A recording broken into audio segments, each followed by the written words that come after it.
Tea break tips. Emmet. So Emmet is a plugin used by a number of different code editors, including Parcel and the new Customer.io Design Studio. Because it's so widely used, some of you may be familiar with it already. Essentially, it's a series of shortcuts that will insert code into the editor. For example, if I put an exclamation mark in there and then I hit enter, you'll get insert a simple HTML document boilerplate.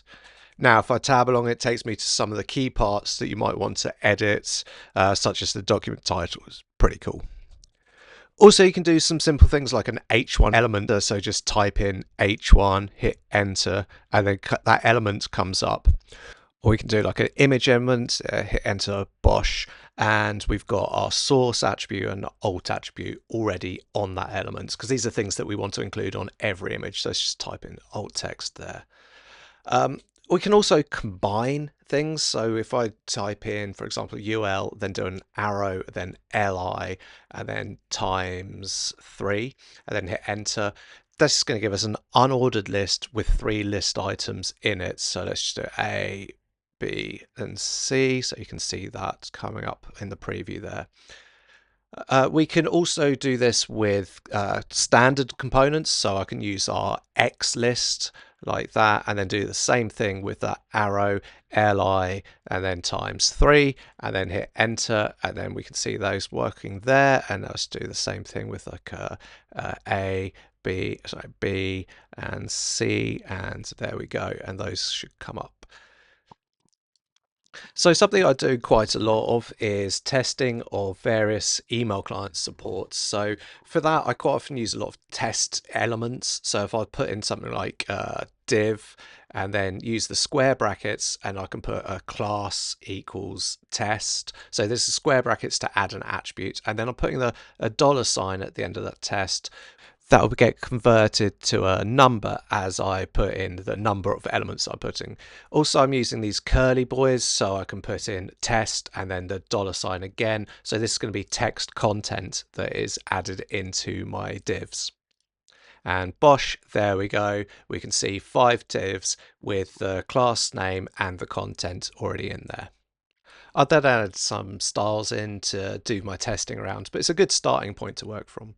Another thing I want to show, so if I do a P element, and then I'm going to put in an inline style using the square brackets again, and just put in like color red, and then again I'm going to put in some text content. So let's do this curly braces, the curly braces, and then we'll do test, and then $, and let's do 5 of those, and boom, there we go.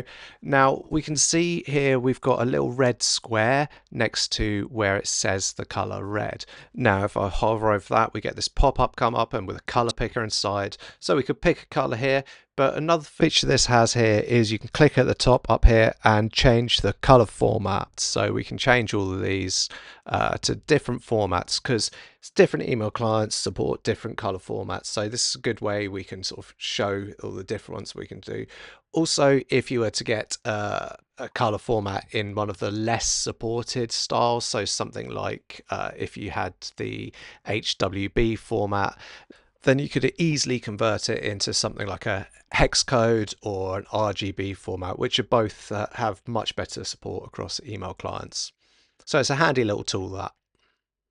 So all of this could be used for standard components and regular HTML elements, but also for custom components. So all the custom components that I have in this particular workspace are prefixed with EDS for our email design system. So I can just see this drop down and then select EDS header, hit enter, and there we go. There it is inserted. Very, very cool. For more information about Emmet, there is good documentation on the Emmet website. There's this good cheat sheet page that has a number of things, little formulas and codes that you can use to expand your Emmet skills. Thank you.